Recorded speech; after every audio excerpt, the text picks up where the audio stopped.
Ikalawang araw na nga pala ngayon mga kakulit ng pagpapalitada ng walling dito sa aming ipinapagawang dream house. Medyo late na nga pala namin mga kakulit maipapakita ang aming mga video ngayon sapagkat nitong dumaan na Christmas at New Year sobrang naging busy talaga kami. Pero bago nga ang lahat mga kakulit bumabati nga ako sa inyo ng Happy New Year. At syempre hindi nga rin pwedeng hindi ko kayo kakamustahin sa dumaan na Christmas at New Year sa inyo. Kamusta ba mga kakulit ang dumaan na Christmas at New Year sa inyo? Na-celebrate nyo ba ng maayos at naging masaya ba kayo sa dumaan na Christmas at New Year sa inyo? Naging buo at naging kompleto ba ang pamilya nyo? Siyempre, nagiging masaya talaga mga kakulit ang ganitong selebrasyon kapag buo ang pamilya at sama-sama. Sapagkat yun naman talaga ang hiling ng bawat tao kapag dumaraan ang Christmas at New Year, ang magkasama-sama ang buong pamilya. Pero kami nitong dumaan na Christmas at New Year mga kakulit, kahit nagse-celebrate kami ng Christmas at New Year, patuloy pa rin nga kami sa aming ipinapagawa na pangarap na dream house. Ang gusto talaga sana namin mga kakulit makalipat nga kami dito before mag-Christmas at New Year. Hindi nga kinayang mabubungan ito mga kakulit at mapalitadahan agad dahil minsan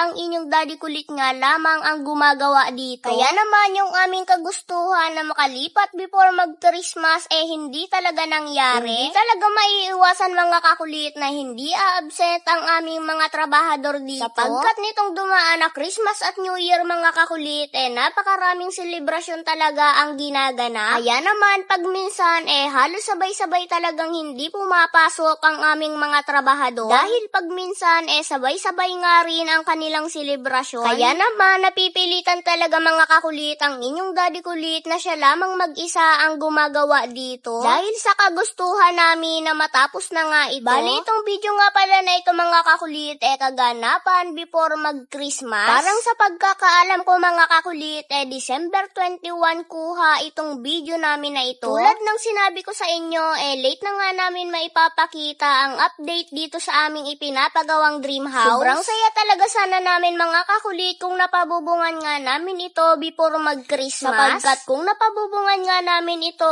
lilipat nga kaagad kami dito. Sobrang excited na nga kami mga kakulit na makalipat na kaagad dito dahil gusto nga namin maranasan na magpasko at bagong taon sa sarili naming bahay. Sino pa namang tao ang hindi magiging masaya kung yung matagal nang pinapangarap mo na magkaroon ng sariling bahay ngayon matutupad na. Hindi man magarbo at maganda pero ang importante at mahalaga meron kang bahay na sarili na. So yun lamang mga kakulit, hanggang dito na lamang po ulit. Happy New Year po sa ating lahat. See you next vlog. I love you all. Charot! Hindi dapat gayon.